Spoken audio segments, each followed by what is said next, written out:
So beyond talking about local assholes, let's just jump right into this episode 2 of the Audacious Podcast. I'm Jack Hyman, and this is my co-host Severin Jones. We are sitting in the basement again. Lava Lamp. We got the lava lamp. Lava lamp. It's nice and fancy. Mm-hmm. I have a sip of my coffee left. I was waiting to finish it for the podcast to start. Go ahead and finish it now. Must be cold now. Yeah. We've spent, the last hour trying to learn how to use this editing software just so we can overlay an image on top of the hour and 3 minutes of the first podcast episode we made. But why was that? It was so difficult and just like, it starts the time signature instead of at 0 seconds. It starts at 1 hour. So we thought we had posted it twice into the software when it said that there was over 2 hours worth of podcast. So we were jumping around looking for where in this thing it had duplicated the podcast because we couldn't figure it out. Because we went to an hour and 3 minutes and we're like, this is just the start of the podcast. This isn't the end of it. What's going on here, man? But yeah, and it wasn't really the start. It was a few minutes in. Yeah. So we're like, this is weird because it's not doubling it. It's not starting over, but it's not. It just was confusing, but we learned, and hopefully that will be uploaded and rendered onto the various socials tonight, and we'll get maybe one viewer who's just that spiderweb bot that just goes from website to website cataloging the internet. I'm gonna hire a bunch of Indians to just click on our YouTube video constantly. So today we are drinking the last of my limited edition Costa Rica Farm Direct. This is a coffee I got for Christmas from my mom. I said I wanted fancy coffee, so she got me the most expensive coffee she could get at Whole Foods before our local Whole Foods closed. Aww. But I really like it. It was a medium roast, so it's higher in caffeine than light roast or dark roast. It was grown at a high elevation, so it was also lower caffeine because of that. I'm contradicting myself in that I like high caffeine things, but I also like low caffeine things. So depends on the time. If you're going to be drinking a cup of coffee at 10 at night, and you're not me, you don't want caffeine. Yeah. But if you're drinking coffee at 8 in the morning, and you're also not me, you're wanting high caffeine. Yeah. But it's, I don't know. I think it's a really nice coffee because it's got that nice that acidic taste, but it's gentle on your tongue. Yeah, it tastes dark but doesn't feel dark. Anyway, sponsor us, Costa Rica Direct, because we'll probably never talk to you again. Sponsor us, Costa Rica, just the country, state. I don't know. Move to Costa Rica, guys. Get your citizenship. What? Wait. How does Costa Rica work? Is Costa Rica? No, I'm thinking of Puerto Rico. Puerto Rico is us, America. Costa Rica is Central America? No, or is it Mexico? Or is it its own place? It is a country. I can't remember if it's an island in the Caribbean or if it's no, or if it's just a state on the Caribbean. I guess it's an island because it's Costa Rica, so it's coast. Rico's coast, I guess. I don't know. I got a C in 10th grade Spanish, so... I failed Spanish twice in middle school. You need it as a prerequisite for college. Oh, yeah. I mean, I took French and did French, but that was just for fun. I wanted to take French, but there's a time slot contradiction with marching band, and my mom made that decision for me. Don't tell her this, but I'm thankful she did that. Because at the time I was really mad at her for doing that. Because I really wanted to learn French. Yeah. But I opted to begrudgingly respect her decision because I did really enjoy marching band all 4 years I did it. But don't tell her that, because I'm going to say I'm still mad 4 years later. Well, and marching band, that's a way to get scholarships for college. It counts as PE credits. It did count as PE credits, which is great. taking French, though, as a senior, French 1 is a freshman class. So, luckily, I wasn't the only senior in the class. Boris was in the class, our Russian friend. I haven't seen Boris since the senior walk, have you? No? I have his number, I think. I almost played volleyball with his family, but I was out of town when he invited me. Shame, man, shame. It's good. It would be good to see him again. I don't know, maybe David will have a bonfire or something and we can invite him over. Well, that'd be cool. Yeah, honestly, graduating high school, one thing that I do miss is some of the people that I wouldn't have hung out with outside of school, but I definitely made an effort to talk to them on a daily basis within the school. Yeah, like coworkers that you wish you could see again from an old job. Yeah, like I don't think I'd ever hang out with a coworker outside of work, but they were definitely like my work buddies, that these are the guys I enjoyed working with, and when I realized we were scheduled together, it was like, nice. Yeah, I get to work with people I enjoy.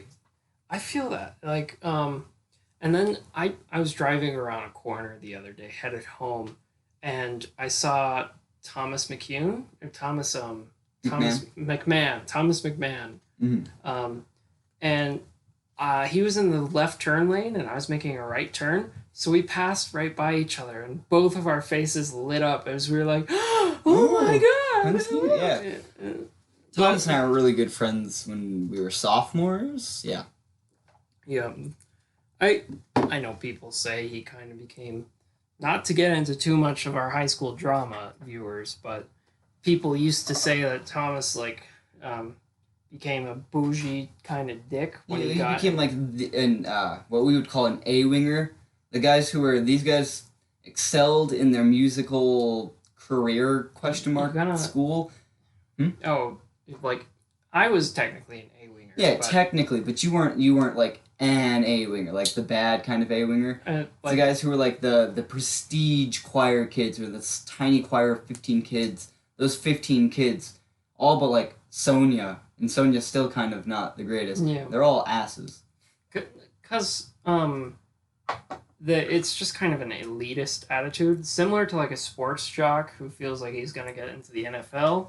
These are like kids who are like, I'm gonna go to theater and I'm gonna be on the red carpet soon. I'm sure you've had them, or maybe were one, or at the very least knew of one. But I didn't really get that vibe from Thomas. He never really changed for me. I feel that he got better in a way. When we were sophomores, we were those kids who would disagree with everything politically correct. We would just to get rises out of people. We would say racist things, or say that we supported politicians that weren't the greatest politicians, when we really didn't, but we like to see people get mad about it. Yeah, because there are so many... Oh, God, we live in a, hipster Colorado, so there are a lot of people who considered themselves very politically educated. We were teenagers. No one was politically nuanced at all at that age. Right, yeah, it's like you had your personal beliefs, and a lot of these personal beliefs, like, were politically influenced, but not a lot of people have influence within politics themselves when you're 16. Yeah. Like, so me and my teenage self would probably agree a lot on our genuine politics. Mm-hmm. Like, but the way I understood politics was so different than how I understood it now. No, definitely. You really start to understand it as you get older, and make sense of things and the very complicated nuances of policy and platform.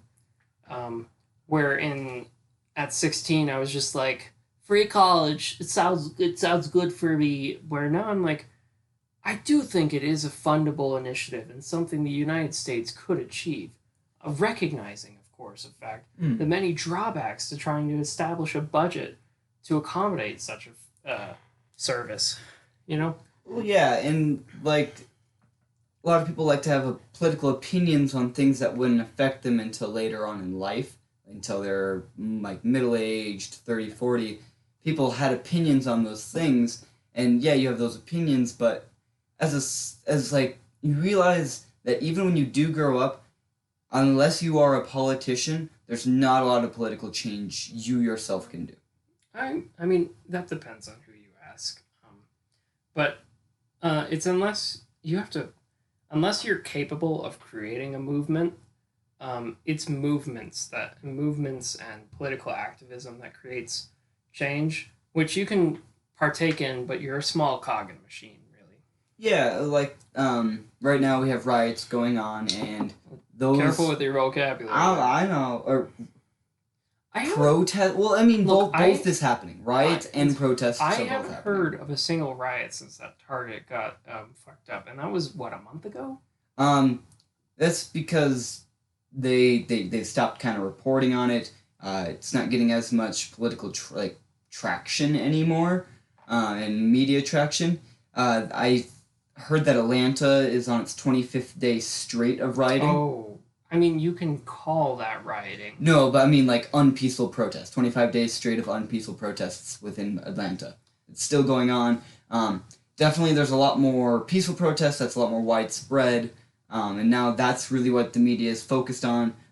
But there are still riots going on. There's still non-peaceful protests going on around the United States. Still, I think we should focus on the positive that's happening here. Yeah, because there are always going to be opportunists who will attempt to use a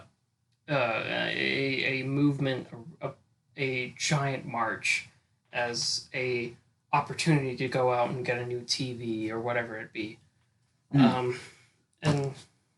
I just heard that Colorado recently passed a bill holding all police 100% reliable, not reliable. No. It's I know what you're talking about. I read that. My mom left the paper out on the countertop or whatever, and I walked by and I saw that it's body cam footage has to be turned over to like a public agency within 45 days of its creation, and body cam footage has to be on basically all the time, or an officer will lose their job and will not be allowed to be hired at another police agency. So you can't just be like fired from Longmont Police and then be rehired by the Boulder Police. But blacklisted by police. Yeah, it's just like once you fuck up as a police officer under this law, you cannot be hired as a police officer within Colorado again. Well, and popular opinion and a good opinion and kind of just not opinion, this is fact. Turning off your body cam is tampering with evidence, and you should be fined and arrested for that itself. That's not okay to turn off your body cam. It's there to make sure that you are doing your job correctly, right? And that if for some reason criminal gets away, you have footage of their face, you have footage of all these other things. Body cams aren't just to hold police liable for their actions, it's to hold everybody liable, and to, when in court, it's not just, well, they did this and they said that. You now have video proof of what actually happened in the situation. I think body cams are more harmful for police officers than, like, not harmful for, in the sense, it's like a police officer is more worried about what they get caught on camera doing rather than what one of their someone they're going after is doing. But I mean, if they're not doing anything wrong, why would they be afraid of being recorded? Because I know that you can legally record a cop if you tell them they're being recorded. I don't know about that. That's 100. Those federal, might not be federal, but at least in Colorado, I know that for sure. Okay. Is that if a cop pulls you over and comes up, you can say you are currently being recorded, and they can't tell you to turn it off or anything. My point is that I haven't heard anyone advocate for the use of body cams for the purpose of holding criminals accountable, but for keeping police accountable. Well, and here's just a good example. You have your body cam on, and the person you're trying to arrest does charge at you with a weapon, and you shoot them a bunch. And they end up dying. If you had your body cam off, it is your word versus the dead person's word, and they don't have any word. Yeah. Where you could have been like, he rushed at me with a knife, but you can't prove that he rushed at you with a knife without a body cam. Then it would be in the police interests to have their body cams on. It's just the problem of when that body cam is off. There is a certain question of, is this police officer being honest, or did they just murder that person? From if it is off, if the body cam is off before any of the arrest or like the situation starts, I feel it's a little bit different. But the occasions where the cop goes in to arrest somebody and turns it off, then I feel that the cop should be held 100% liable for what happens to the person. Yeah. If you shoot them, it's not a self-defense. You turned off your body cam. There's no way to prove it was self-defense. You are just a murderer now. I wouldn't go that harsh. I think there's a lot of nuance in this, but I just think body cams should be left on at all times. And I'm sure you could have some leniency where, like, if nothing happens that day and the body cam broke, then there is, it's not turned off during the situation. If it's off before the situation starts, or even if the cop fell on his chest or something and broke his body cam, the lens shattered or something. I think you could have some leeway in that, but then just police departments should buy more body cams than they have police, so that they always have spares. Oh yeah, no. It's one, like I said, to keep the whole. I think the police. No matter what is, you and I are both in agreement that body cams should just always be on. Yeah, they shouldn't be able to be turned off unless they're charging or something. Or, but yeah, like you had said, I had said, it is to hold the police liable, but it can also defend police in law when they don't believe the cop. I know that there's a few situations of African American cops shooting white people, and that the African American cops goes to jail for straight up murder, even though he said it was self defense, just because his body cam was off. If he had had the body cam on and it was self defense, he wouldn't be going to jail. It wouldn't be taken to court. There's footage showing that so and so charged at the police with a knife and was then stopped. There's just it helps police and also hurts police. Honestly, turning it off is sketchy. Yeah, I heard on Reddit, they said, just, by the way, don't cite us as a source. We're talking out of our butts here, okay? Oh yeah. This is not a conversation I thought we would be having today. We were gonna plan on talking about D&D, but we can talk a little bit about this. So on Reddit, I saw a bunch of comments on some police body cam footage or whatever, and they said the actual reason police don't want you to have body cams is so that you don't see that most of the time they're wasting your money by just sitting around eating donuts and being... I'm like, yeah, I could see that most of the time police are sitting around on their asses, depending on where you are. But a lot of times that's their job, is to sit and wait for something to happen. Yeah. Like firemen. Firemen aren't patrolling around looking for fires. They're sitting on their asses playing board games until they get called about a fire. Yeah. Ambulances aren't driving around looking for injured people. They're waiting to be called. Yeah. Cops are waiting to either pull you over or to get a call that there's a crime happening. The reason why cops patrol, too, is so that they can be as close to the emergency as possible. Also so that they can monitor traffic. That's a big thing. Which I am always a little I'm appreciating that you're doing this, but I'm gonna break the law. Breaking the law. Dude, there are so many roads in our town that should, the speed limit should be 45, 55. Right, Nelson goes from 45 to 35 when you cross a road, and there's no change to the road. It just stops as being 45. Because there are all those driveways there, and people don't want to get hit coming out of their driveway. There's still, there's driveways into the apartments and stuff on the 45. No. You know what's bullshit?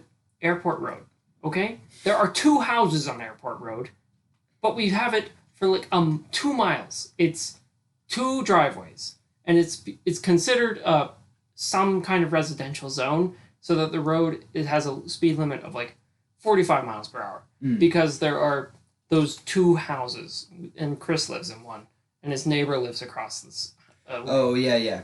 Those two houses are the reason why a big open road, 2 lanes on each side, which, I mean, everybody speeds on Airport. Oh, right. Like, Airport could comfortably be a 65. Yeah. And it wouldn't change much. Yeah.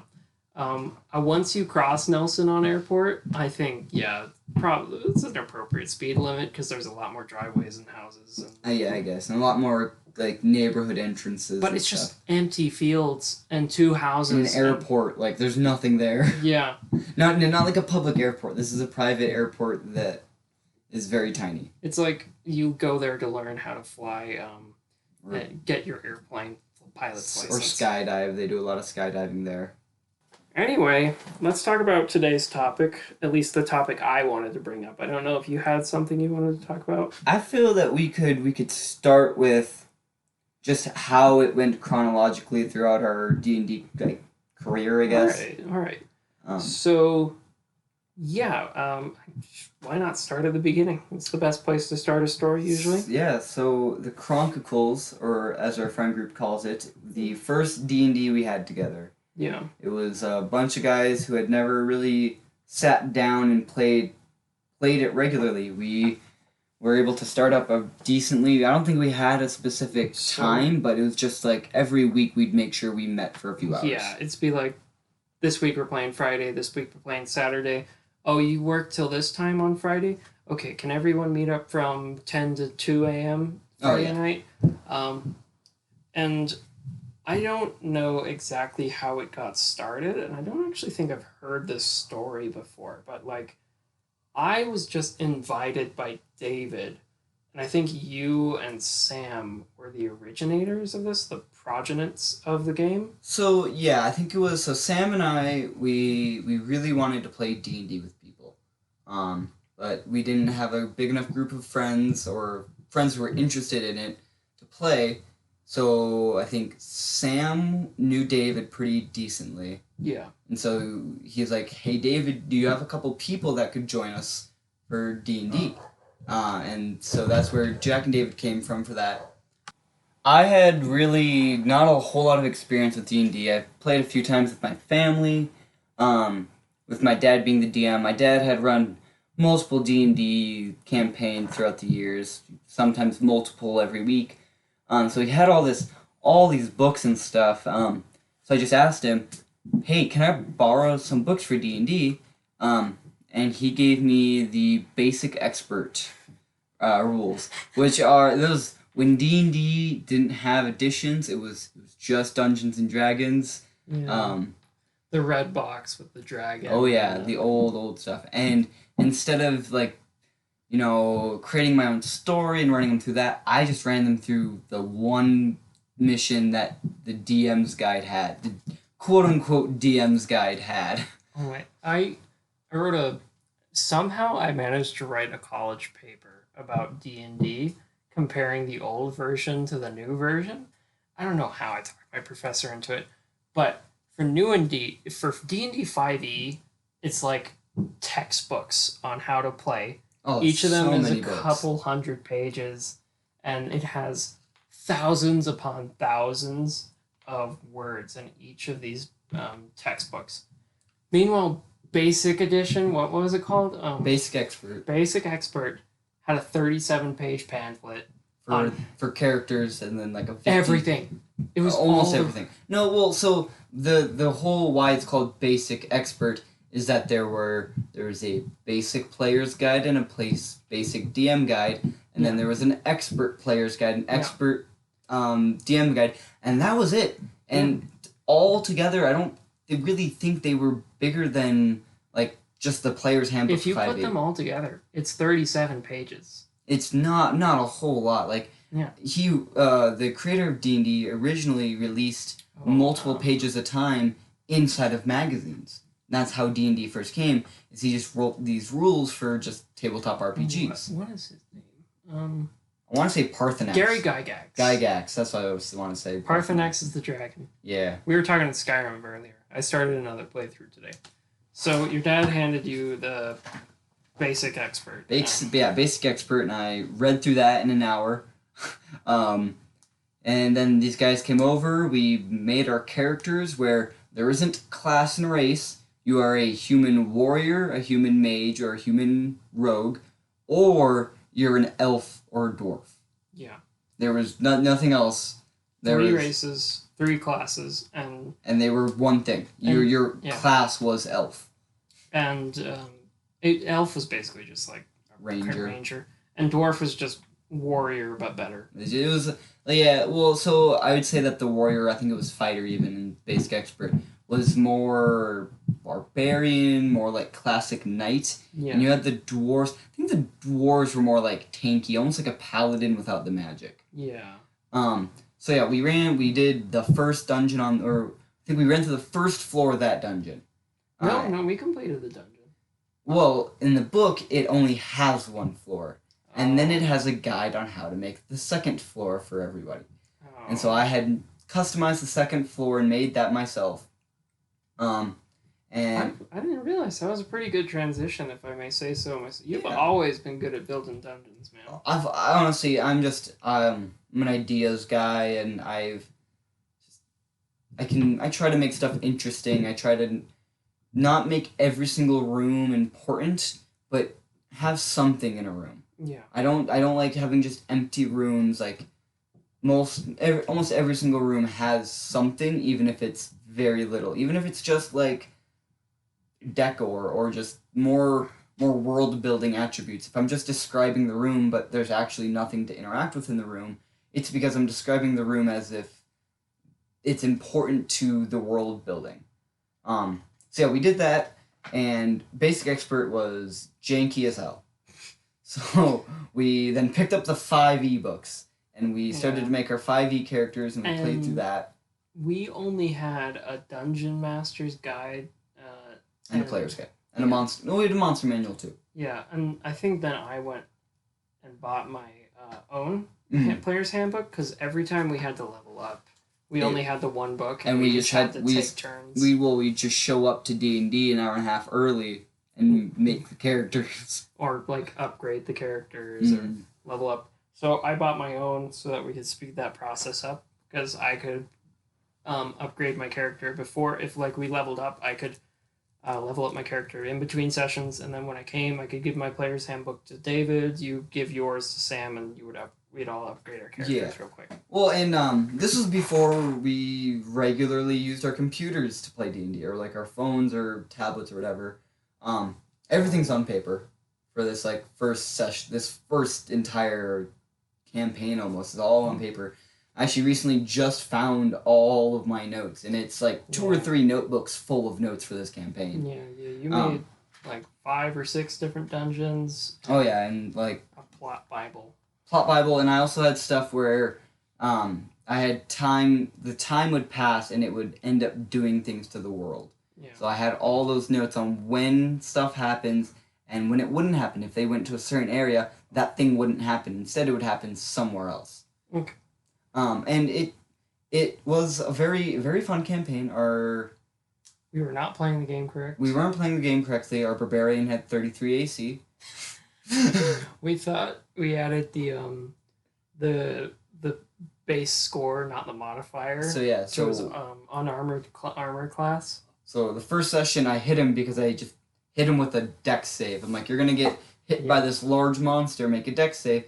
And he's bad at that. That was the only time I was ever able to hit him for that first couple sessions. Because he had 18 strength.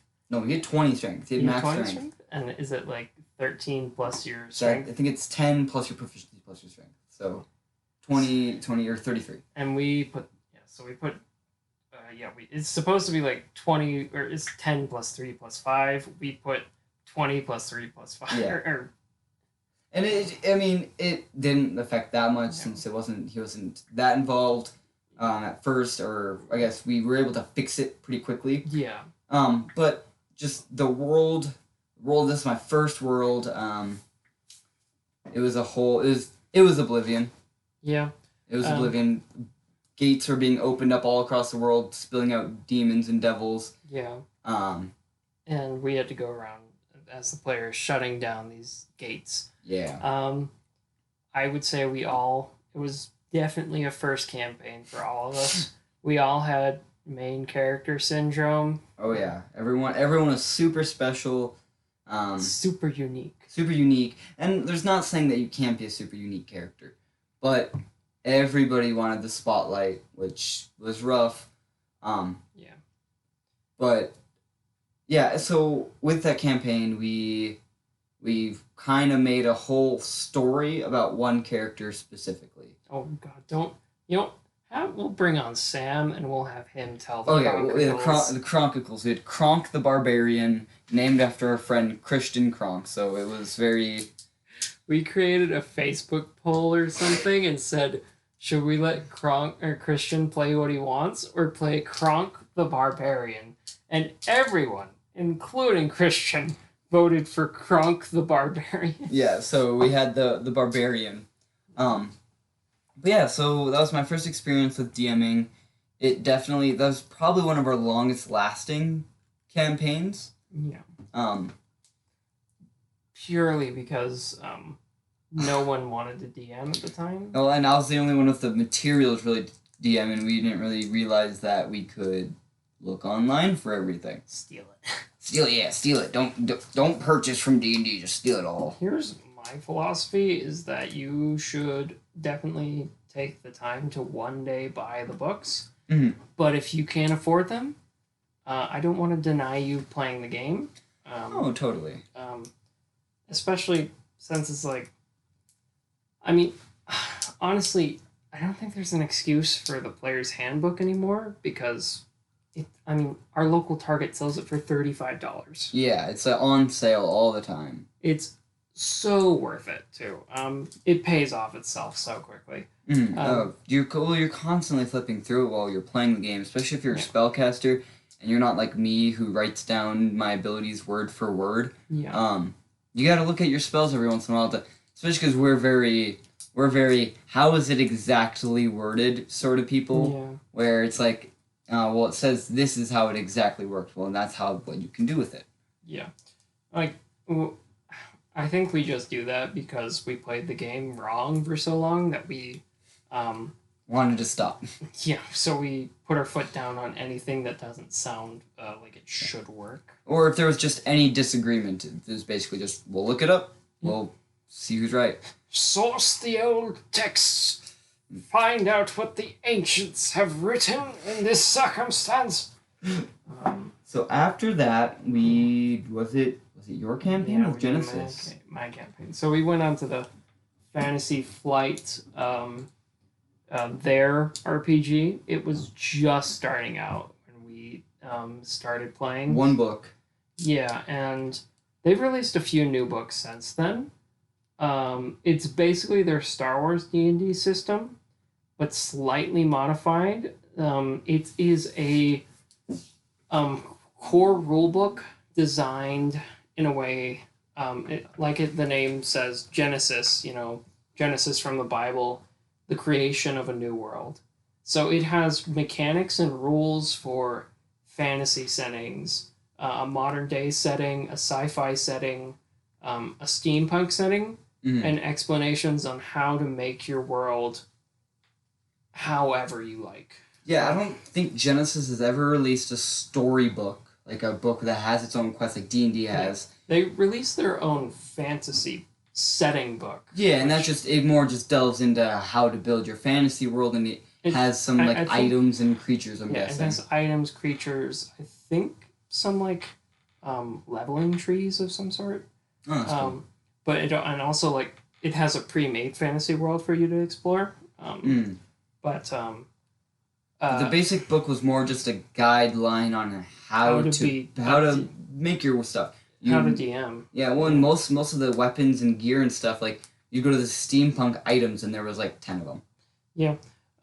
Even then, I think what we did for Sam's character had a sniper rifle.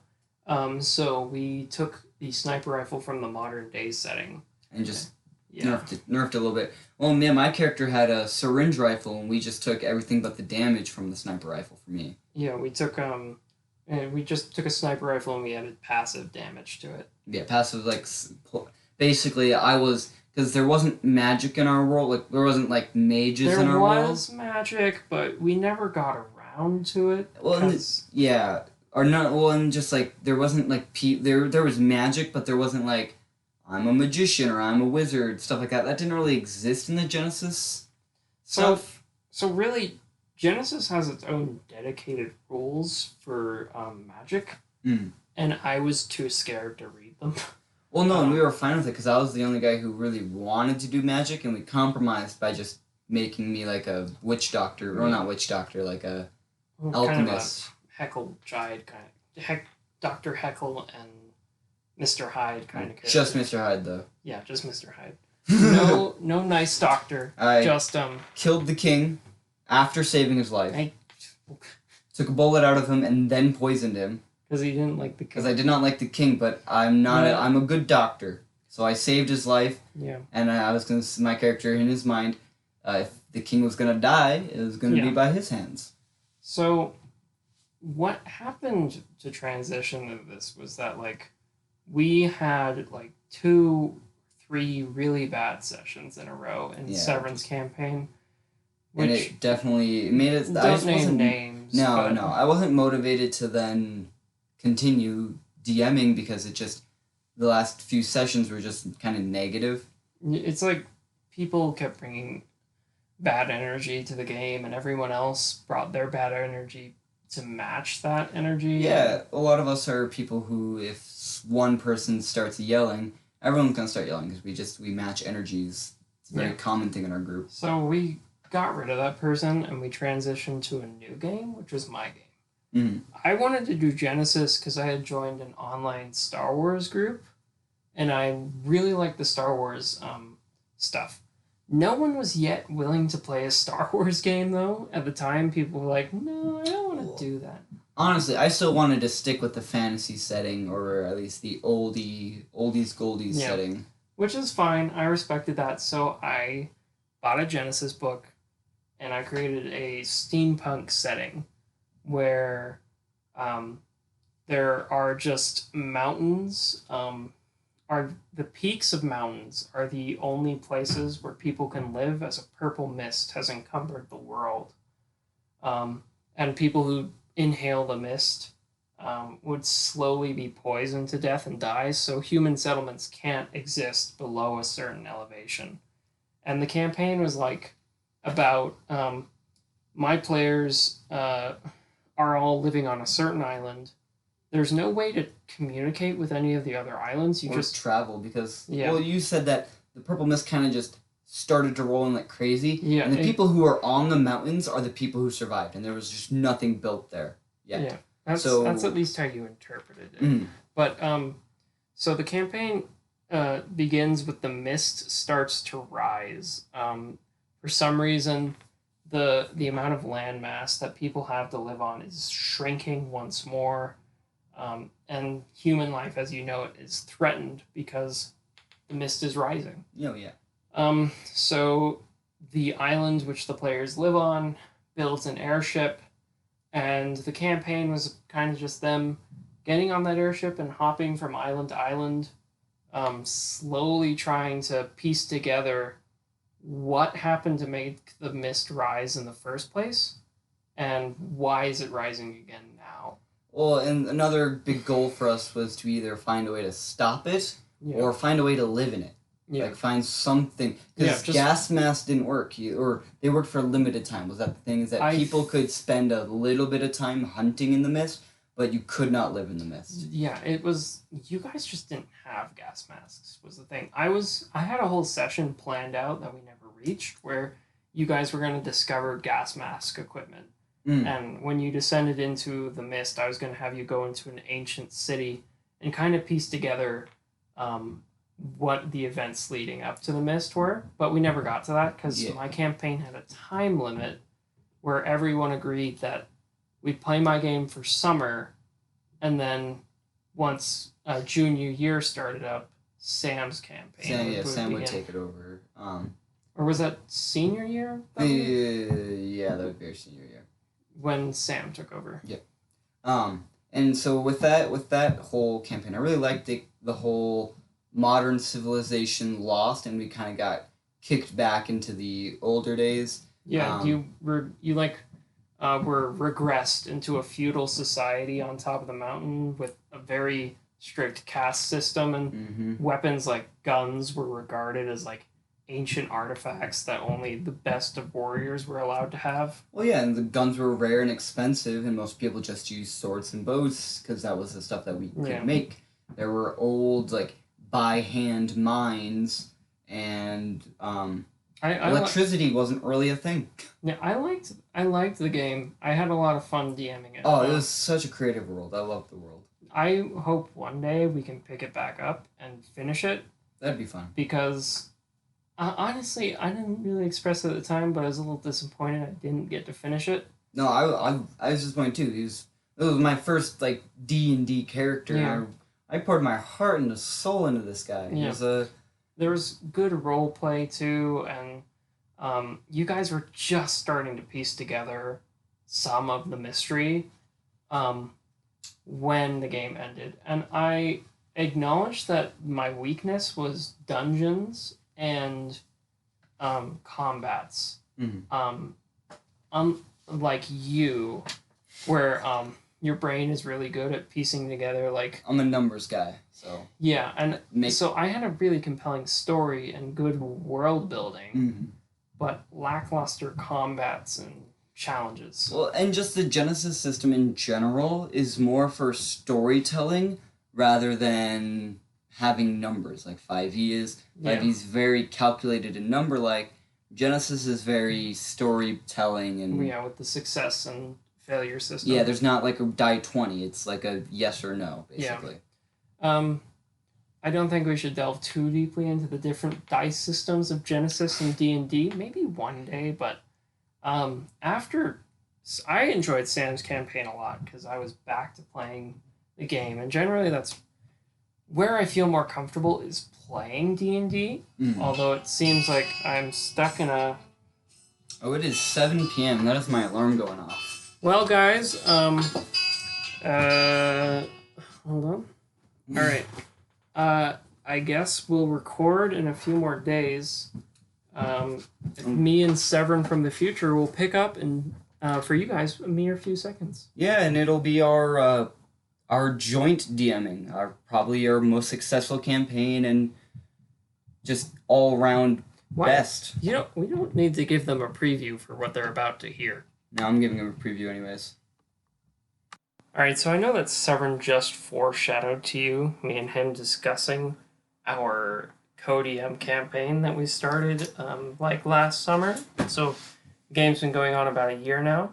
But we actually have a special guest who was supposed to properly join us on episode 3, but since we're finishing up episode 2 today as well, here he is. Would you like to introduce yourself? Yeah, I'm David. I'm a pretty cool guy. Those are some audacious claims. Yeah. Hey. There you go. Because the podcast. Roll credits.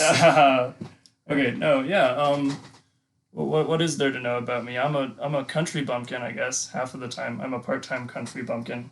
You were born in a cul-de-sac. Yeah. And now, okay, we'll get into David's country stuff on the next episode. But would I be considered a half country bumpkin since I was born in country bumpkin land? Yeah, maybe. No, you're just a full country bumpkin. You just are one? You're a convert, though. North Dakota, yeah. Yeah, like I was born in suburban Georgia, and now I live in suburban Colorado, but half of the time I also live in non-suburban Colorado. Right, yeah. Okay, for some reason, I exclusively think you live at your country house. Yeah, but, okay. It's like the suburban house just doesn't exist in my mind. Mm-hmm. Anyway, we will be delving into David's special guest topic next episode. But for today, he's a great guest to have on to discuss me and Severin's CodeM campaign, since he's been one of the players since the start. Yeah. One of 3, 4... I have no idea. I think we started with 4. And then we lost... Permanently lost 2 so far, and everyone that was part of the beginning is dead. Yeah. Or actually, Well- not true. One character's still alive, and he's now a bad guy.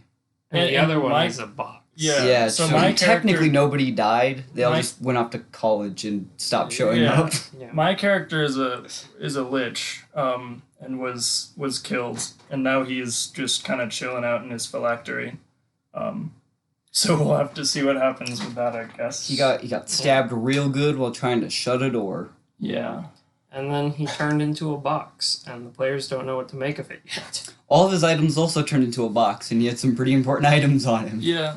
Okay, you know what? I don't know if you guys are going to go by whatever you decide, or if you guys are going to go by like the homebrew instructions on the page as to how you revive a lich from a phylactery. It's literally, I think, at the level that Timothy, my character, was at, you have to expend merely like 4 or 5 spell slots worth of magic onto the phylactery, and the lich is revived. It's that simple. I think we're looking more towards a ritual. That's fair. Once players figure out how to do it, it'll still probably cost spell slots or at least concentration for a while. Yeah. But more, it would require certain items.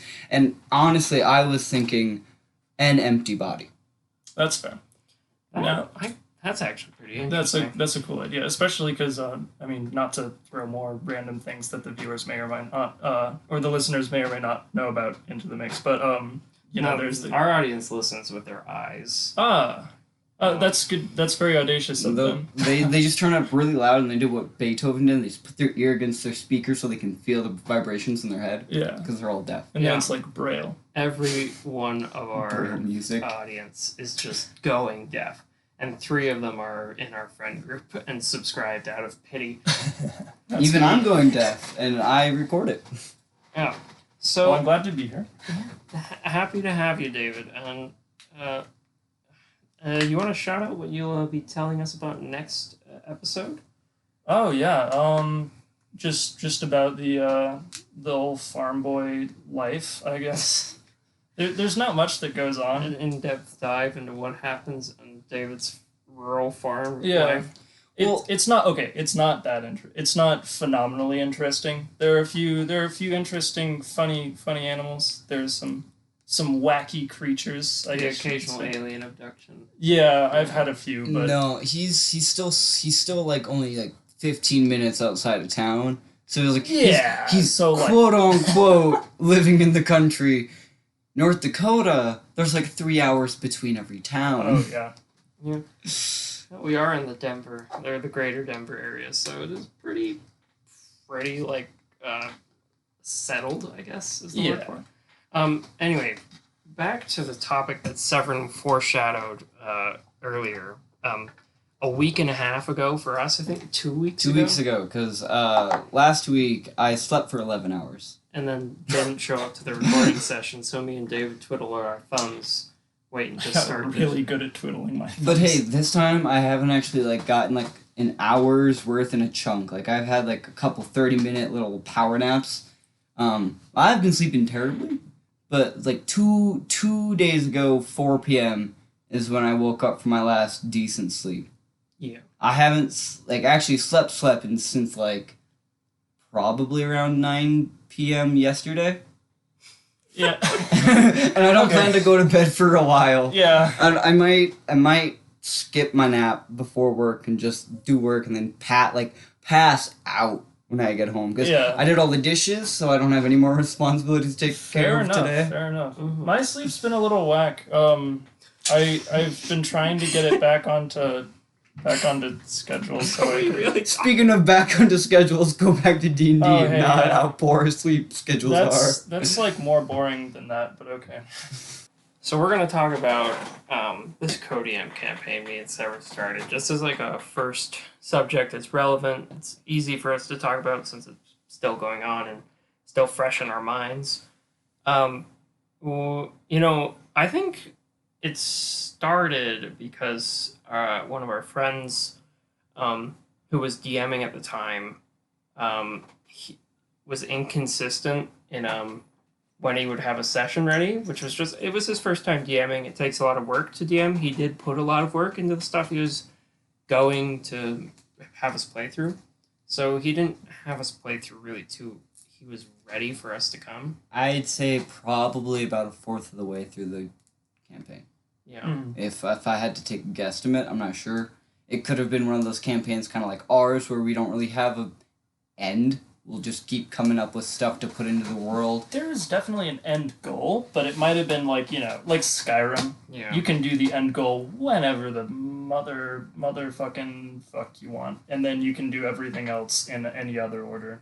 Well, it might be similar to that. And a way to make it kind of infinite is that we gave our group a end goal of make money. Like, there isn't... Yeah. They're not saving the world. They're not trying to be like overthrow a government or anything. They're just trying to make money. We started off, I remember, as just some pals hanging out in a bar, and we were like, hey, we should just be like adventurers. Well, we had put up a bounty, and you guys said, let's get together and go after this bounty. Yeah, that's, for a werewolf. that simple start is kind of a product of like the motivation to start the game, which was that we still considered our friends campaign the main game, but since it wasn't always ready every weekend, and me and Severin need our D&D fix because we're that type of nerd, we got together and we said, okay, whenever our friend doesn't have a session ready, me and Severin will have some content ready to go for whoever just wants to play D&D on the weekends, even when there is no session.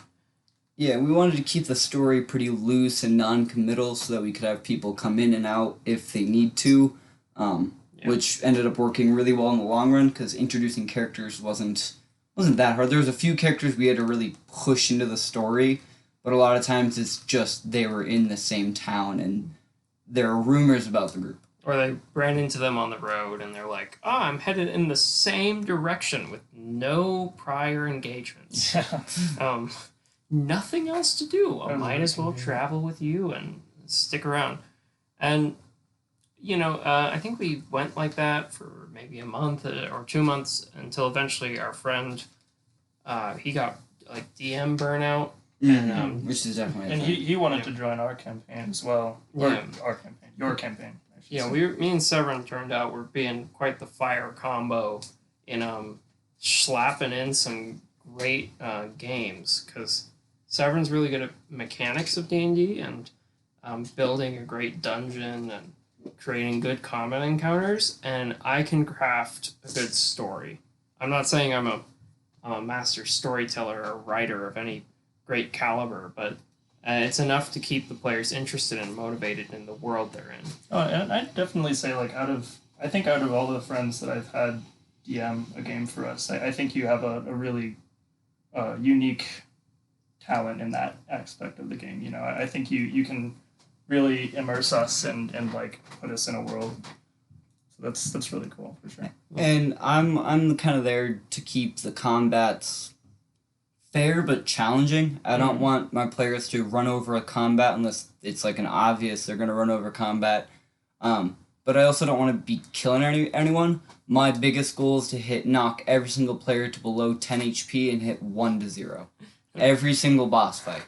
So that's like my main goal is I have all their HP and their ACs written down and I just crunch numbers until, I can be like, okay, you got them. They'll be hit. Everybody should be hit around twice. That should do about this much damage, and leaving them all pretty low. But if you're gonna come across a dangerous monster or like a boss at the end of the dungeon, they're gonna be stronger. They're gonna make you fight for your life. And I really like to install the fear into my players that if they do something stupid, like just charge in, even our tanks will get 1 or 2 shot from that. It makes it feel like there's.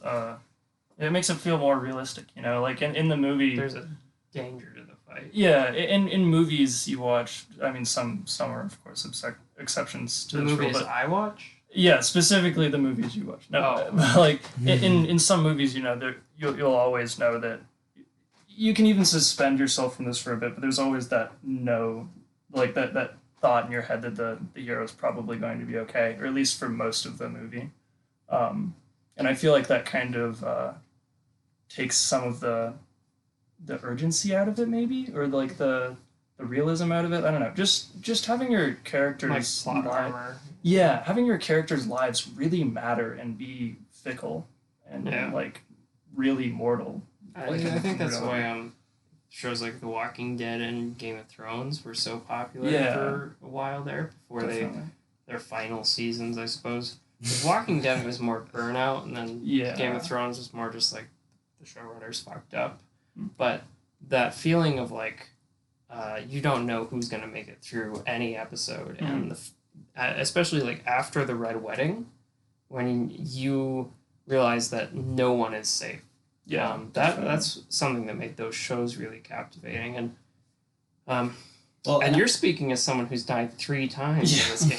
Really? 3 times? 2 times. Oh, because technically Timothy died once before, but you were brought back to life by your spirit dog friend. Because he was a warlock, become lich. Yeah. And then and that first death was a boss.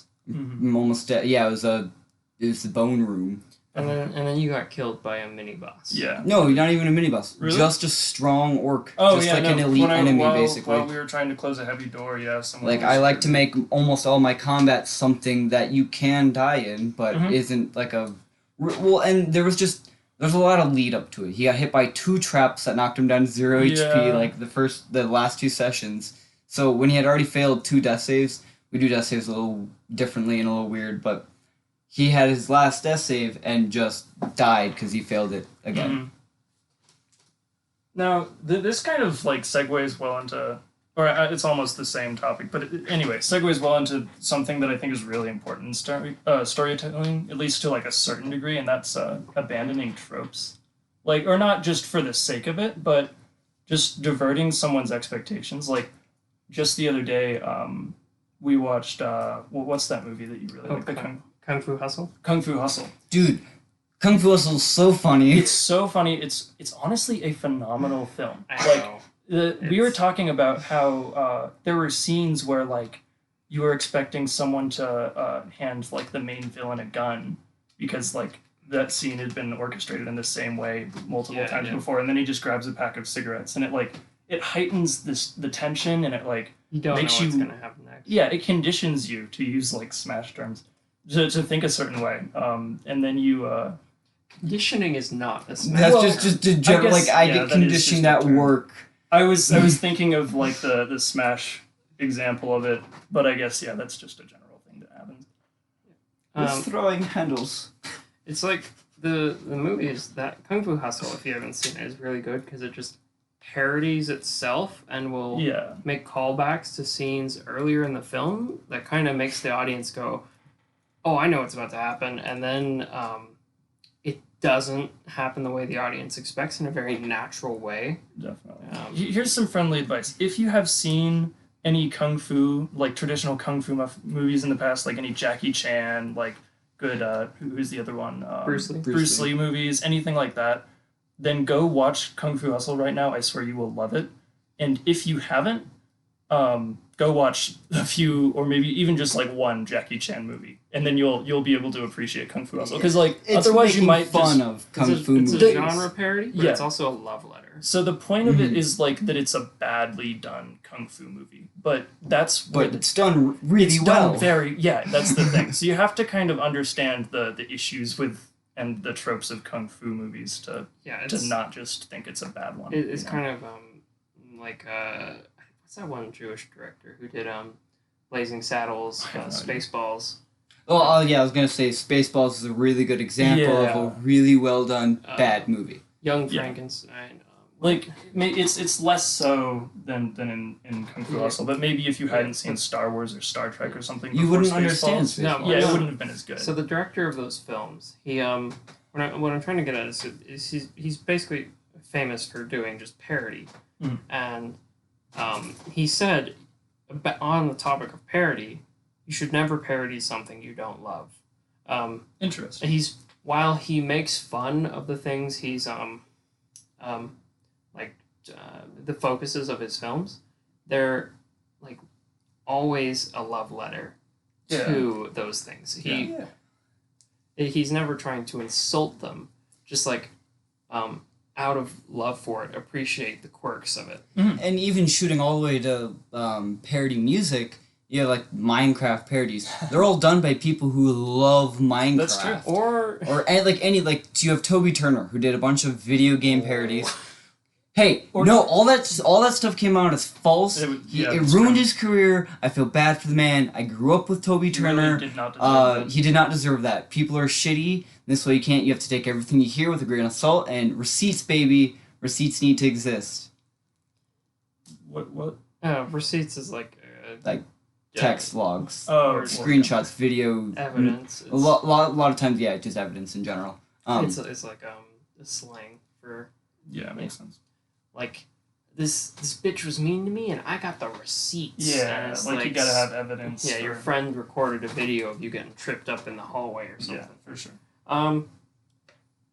Back to D&D. Okay. David, would you like to talk about your experience with starting that campaign? Man. Yeah, like that. So Yeah. that first Yeah. mission, that first whole quest line, I guess. Oh yeah. So let me just dive in. I guess can I explain my character just a bit first? Yeah. Go Yeah. for it. And, So maybe the setting a little bit too. definitely. So my character was a guy named Tomothy, a 13-year-old boy named Tomothy.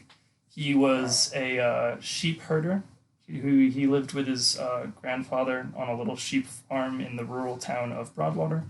Broadwater was mostly known for like just that, a few humble sheep farms. Yep. And that was like their only thing. It was a very poor and small town. One church, one tavern, one Exactly. mill, and then like 5 sheep farms. Mhm. And so Tomothy was just kind of like the lonely old boy who wouldn't talk to any other kids. And he one day like loses track of the sheep, I think. He's counting them Yeah. and he's missing one. He's like, oh, well, let me just go search the nearby forest.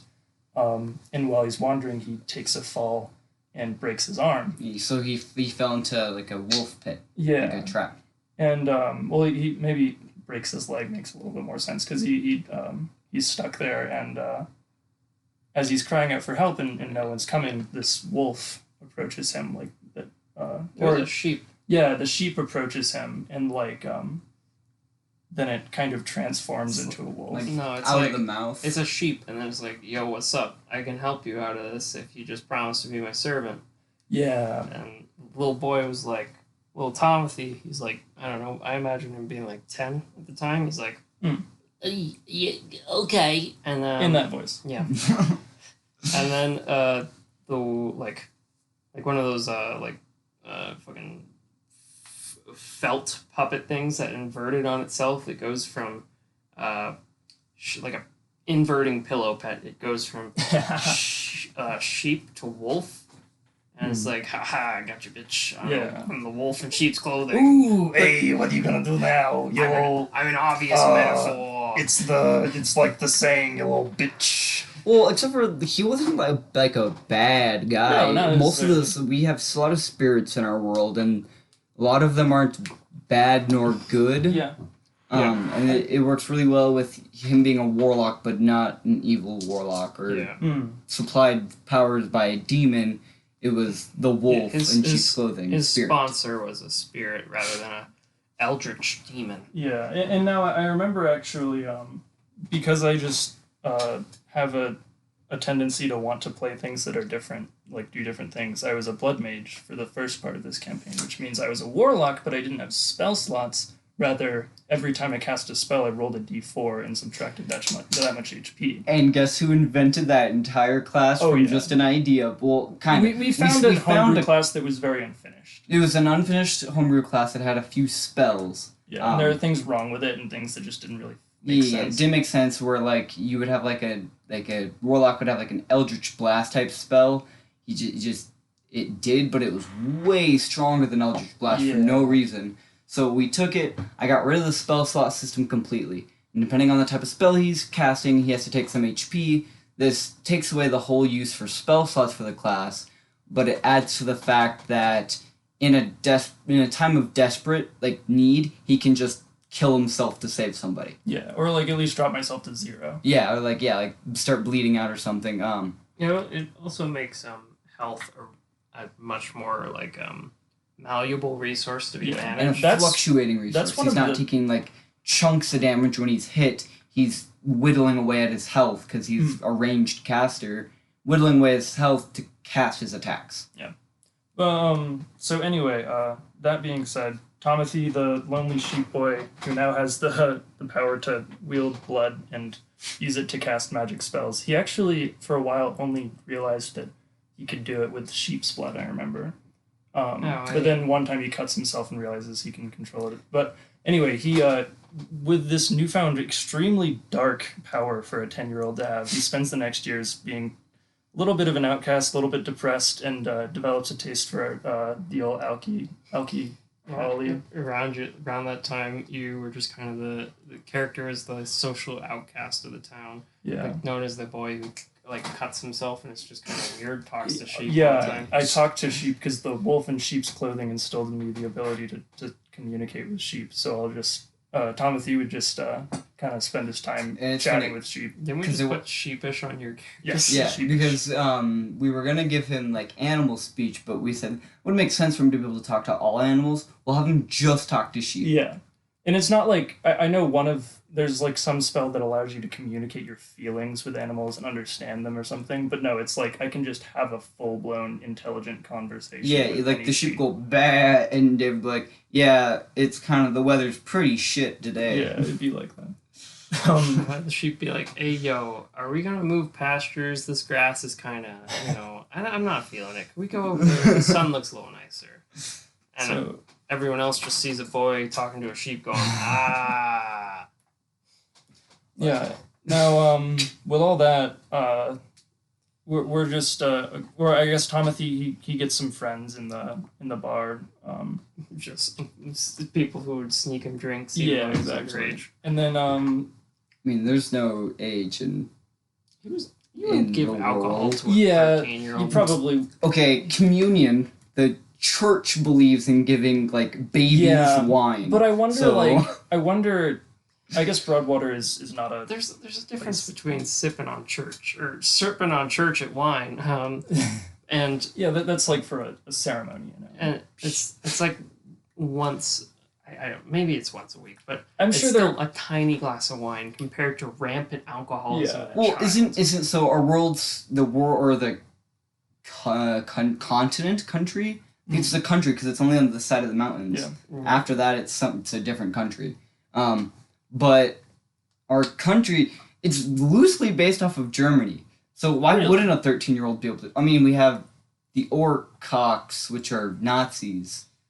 You're getting ahead of yourself. And the Jewish people are the elves. I'm not getting ahead of myself, dude. Fialga is just Germany. So assuming people are watching this primarily on YouTube, especially this far back in the career, I really hope that Jack and Severin will let me, at this point in the podcast, put up a picture of the Orcock I drew. So like Orcock is not like spelled how it sounds. It's like O-R-C-K-O-K-R-K.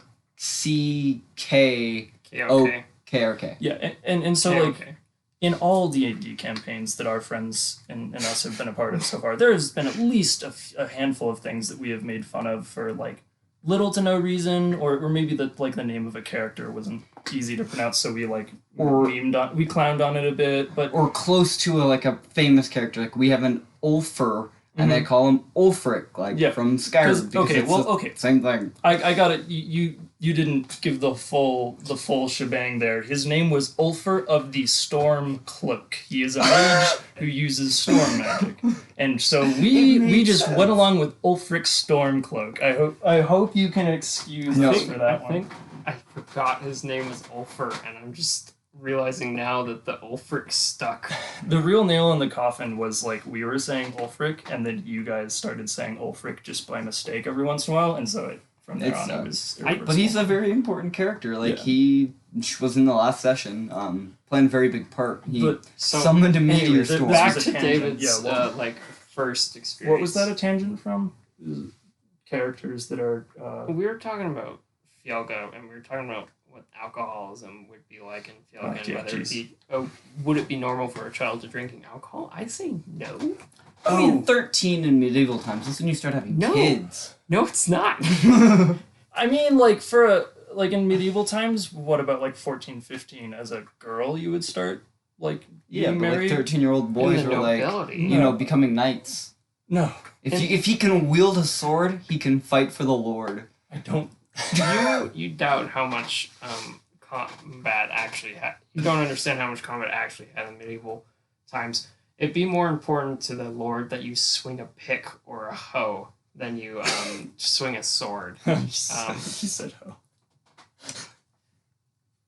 Well, If you yeah, I can did. wield a pick, you can fight for the prick. The king's the prick. He's an king's- asshole for okay. making you fight in a war when you're 13. I understand the joke. You don't have to explain it, Severn. Can we all here? A round of applause. I thought it for was the- funny. I made it work. Yeah, it was good. I know it's clever, but okay. So in a medieval society, a 13-year-old boy would be working on the farm still. He would not be married. Maybe he went and did a little ding dong at the local milkmaid, but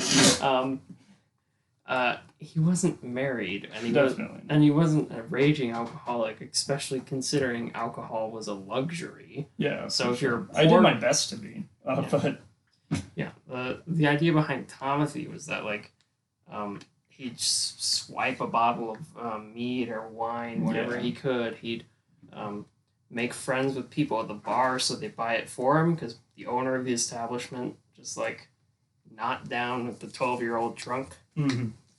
So yeah, one of these days there's some bounty that comes along. I think I wasn't actually there for the very first session, so I don't quite remember how that goes. But there's some bounty about a werewolf, and a witcher comes in and is all like, "I'm a witcher. I need some adventurers to help fight the werewolf." Or something. No, he's going off by himself. He finds you guys in Okay. the forest A local. Yeah. and warns you guys about it, how he's not sure what's going on because Uh-huh. he's tracking something else that isn't the werewolf, but he knows that there's also a werewolf. Yeah. So there were a little We also found foreshadowing. a shrine that was with some deer skull, and there was black goop coming off of it. Hey, that's foreshadowing for what's going on right now. Yeah, and And there's not a single character in the party who was there for that moment. Well, when they found another, you guys found another one later on. we found more black goop stuff. Well, Yeah, into it's- the skull. So a lot of characters kind of know what's going on. They don't know that they knew kind of what was happening from the start. Yeah, so what the first session was, a local farmer had been attacked by a pack of wolves. For some reason, the wolves were leaving the forest and attacking the local sheep farms, Mm-hmm. which was weird because usually the wolves don't leave the forest.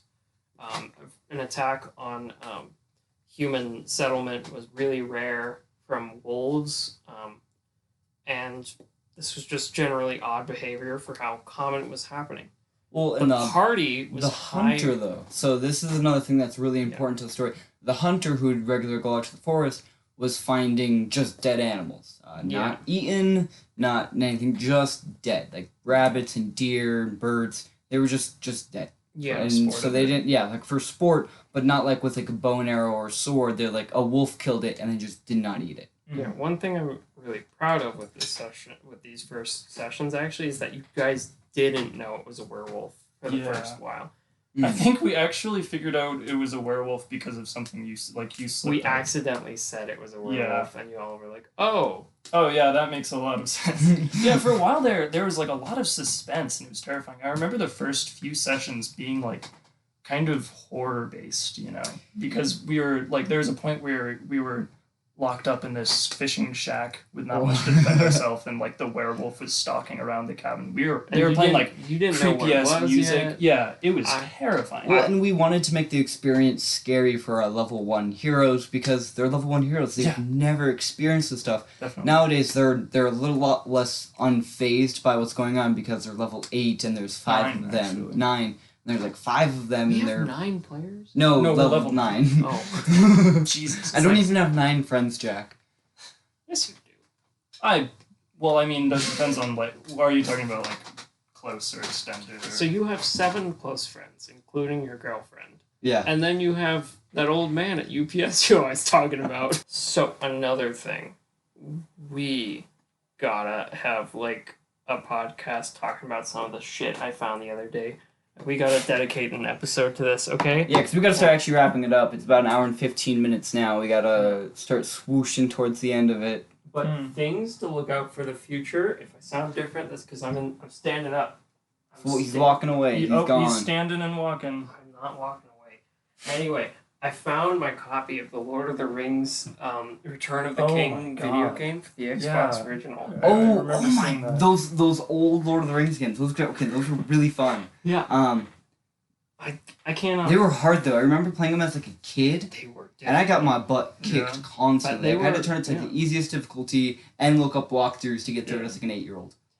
But those games were great because like even though I fucking struggled at them and it was hard as hell, especially like the missions where you're defending Gondor and you're just running up and down the wall, killing orcs, pushing over ladders. Literally, so I was a dumb kid and I just didn't know what to do. So I just kept like I didn't die. I just lost and I was like, oh, okay.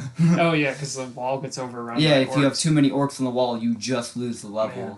Yeah. And I didn't realize that as a dumb kid.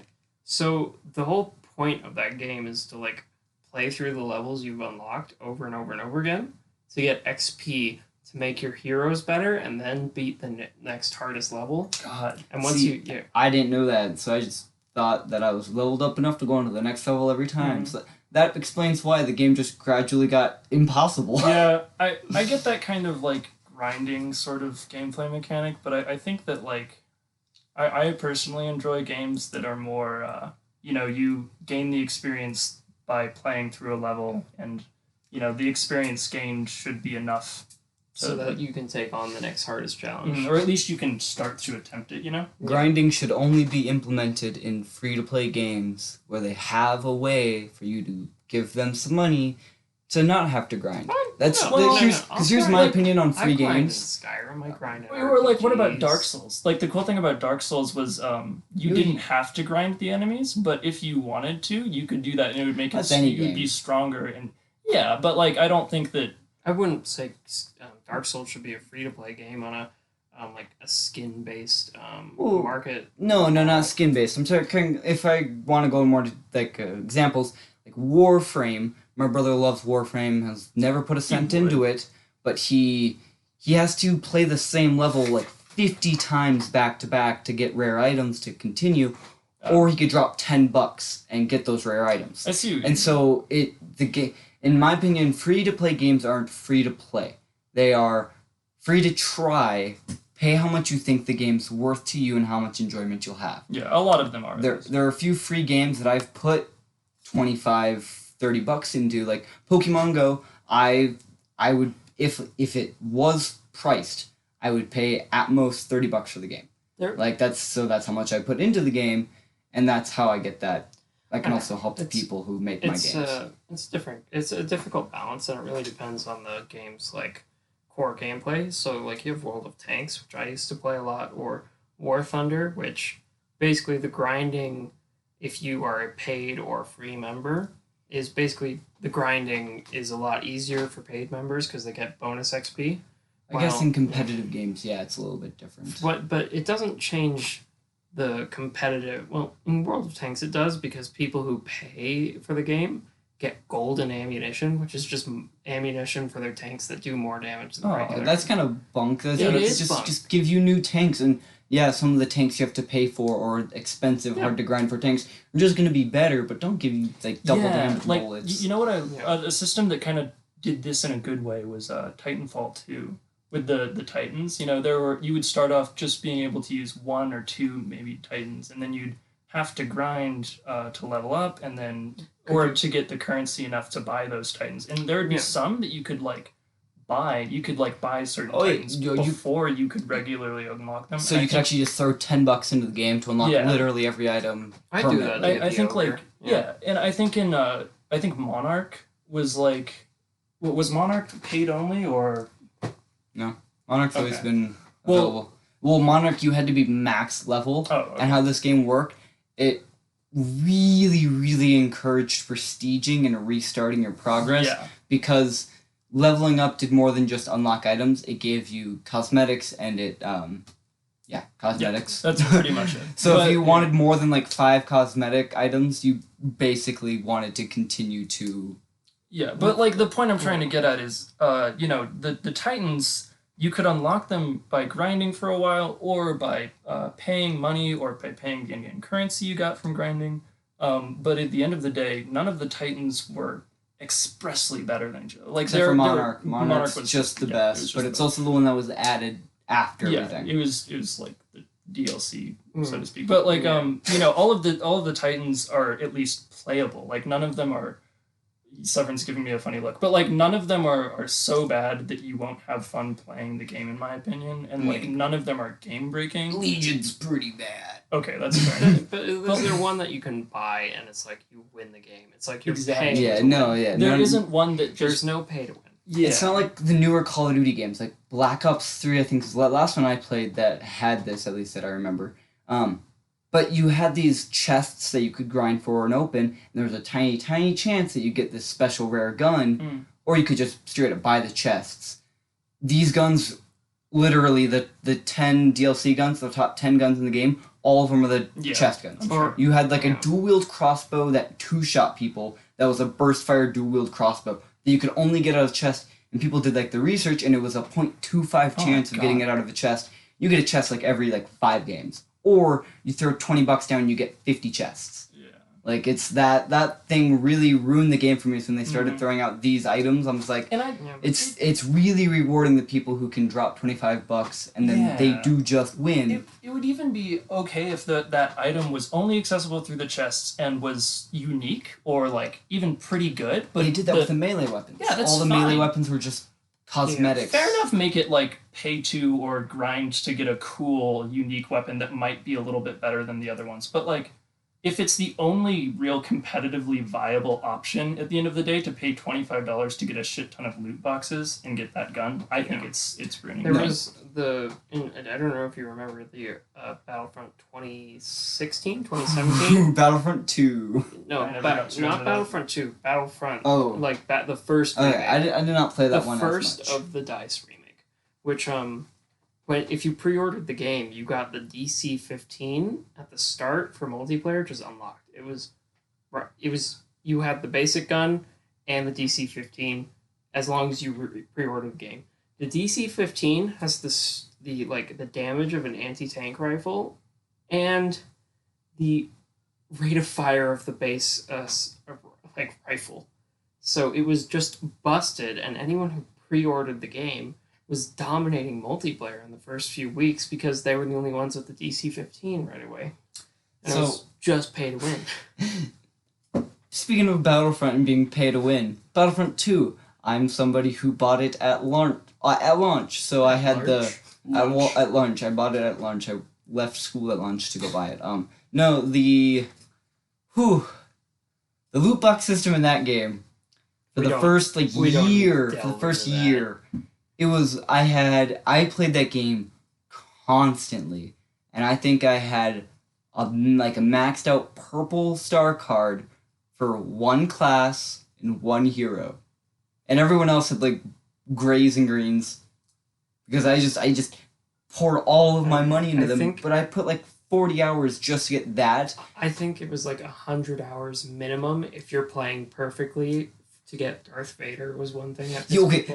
Yes, and the buy the characters. Darth Vader was 100,000 credits, and on a good game you got 500. Oh my god! And the games lasted like 20 minutes because it's Battlefront. Yeah. So you could maybe get 3, maybe 4 games if you're just like casually playing. In an hour and a half, yeah. And if you didn't want to get star cards to make you better, which is a really, really big part of the game, is the star cards to customize your classes. Mm-hmm. If you didn't want to spend your credits on, if you wanted to save up for Darth Vader, you couldn't upgrade any of your cards. And upgrading your cards is the only way to get be more efficient at getting credits. Yep, you upgrade your cards, and instead of getting 500, you got 5 more kills this game, so you get 700. Battlefront 2 is really unique in that it's like the only game to like recover itself, redeem itself. It redeemed itself, but like only halfway. The game was still buggy. There was a lot of stuff that they promised. That DICE promised a lot. They promised a lot. Yes. And they did not deliver on a lot. Like it still redeemed itself in my mind. No, Of course, I definitely came back to it and played it a lot more the second time around, but we were supposed to get 4 more heroes, like a few more maps, and a few months ago DICE just said that they're done updating Battlefront with new content. They're only doing bug fixes from now on. And events. That's stupid, because like some people might have bought the game and like they might, you know, say I heard Battlefront wasn't good at the launch, so I was like, oh, I'll just wait for a patch, or I'll just not buy it because I'm not interested. And then they promise all this shit, and I'm like, oh great, I'll buy Battlefront now because they're gonna add 4 more heroes and all this cool stuff, and then they just don't. Yeah, well, and another thing is, the game didn't add any heroes besides Phasma and Finn. They added heroes. One sec. They added those guys within like the first month of the game coming out because the new movie had come out, and it was like they released side by side. But after them, it was almost a full year before they started to release other characters. And then we got Anakin, got Obi-Wan, Grievous, Count Dooku, and the 2 robots. And the 2 robots who screw them. They also added clone commandos. They added a lot more to the grunt and stuff, which honestly was a godsend because there wasn't a lot of variety. There were like 2 elite units. I love playing as a commando in that game. And just the Clone Wars stuff. Everybody loved the Clone Wars stuff, but we didn't get any solo stuff besides young Han and young Lando. Yeah. We didn't get any Rogue One stuff. You got the map. We got a bunch of maps. Nobody cared about those. A lot of them were bad. Crate was still just the best map because... No, I hate Crate. I loved Crate because it started in this huge... You have these tunnels underneath the battlefield, and then this massive... Crate. Flat and just white area, and then you come into the caves. I could not poke my head up without getting killed in Crate. I'm not a good sniper. So. I played Assault on Crate, and I'd run around as a I got the Recharge Vanguard, which every time I got a kill, it would reset the time on my shotgun. And I'd just run through the caves and go, boom! Boom! Especially because the Vanguard used to be terrible. It used to be like 2 shots at point-blank range to get a kill. Now you can like point-blank body shot somebody, and that's all it takes. Yeah. But it used to be like, oh, point-blank, headshot, got a kill, and you were dead before you were able to get both of them off. Well, we are, as much as I appreciate this conversation, actually, no, this podcast is going to go on a little longer because I need to get one final point in about the grinding in Lord of the Rings, Return of the King, for the Xbox original. Hit my head. That game, the grinding in it works for 2 reasons. The levels are stupid fun, so I'm okay with replaying them. It's just it was crazy for me as a kid because it'd be this giant open, like one of them is like the Fields of Pelennor, and it's this giant open battlefield with like cliffs on either side and tons of Gondorian and Orc soldiers just like battling each other, and then you playing as Legolas, Aragorn, or Gimli could. It was also a 3-player co-op. It was 2-player co-op. Was it only 2? It was only 2, but it's still stupid fun. Me and David would be playing this when we were younger. I think we had Tema there too with us, but we would be like having a big old fun time just running around this field with so many enemies on it, and it was like, oh my god, we are in the battle. And 2, the second reason why those levels, like the grinding works in Lord of the Rings Return of the King, is because, sorry about my phone buzzing, it was, it rewarded you for being good at the game, and when we played it, we were young and stupid and didn't know how to play video games other than button mash. Oh god. The game was based around unlocking combo moves, using those combo moves to kill orcs, and then your combo moves would give you XP bonuses. But being the young people we were, being like, ugh, I'm 8 years old and I have an Xbox controller that my fingers can't reach all the buttons. My fingers still can reach all the buttons on an Xbox controller. You know, bullshit. Quick little tangent. My like the original Xbox, the fat ones. The first time that I opened my third eye and was able to press buttons on the Xbox controller, knowing which button I was pressing without looking at it, was while playing a particularly difficult level in Shrek 2, the Xbox original game. Yikes. I was like, I was trying so hard we couldn't get past this level. I think it was like a bunch of mice were trying to kill you or something. Like none of my family members could get past it, and then I just I sat down, took a deep breath. It was a really epic game moment, and Game moment. I didn't look at the controls, and I kicked the level's ass. It was a moment of triumph. Really. You grew up with Shrek and Xbox classic Shrek 2. Hey, you want to know another Xbox classic that involves Shrek? Tony Hawk's Pro Underground Skaters. Does that Shrek have has Shrek in it? I pulled up a picture of it because I knew you guys were going to question me. Here is Shrek in Tony Hawk's Underground Pro Skater. I mean, are you sure it's not just a mod? No, I played the shit out of Shrek. You can play as Benjamin Franklin. Yep. Well, it's in the new the Skate 3 game. You can literally play as a raw steak. That's amazing. They made a fat skater character, and they were like, okay, we can put 2 skins on this Shrek, and who else? Who's another fat person? Benjamin Franklin. No, yeah, I don't remember. I think to get Shrek, you had to beat the game on the medium difficulty. You would get a character for each difficulty you beat the game on. I could never do the hardest one. And then you got Benjamin Franklin. Benjamin Franklin was an Easter egg.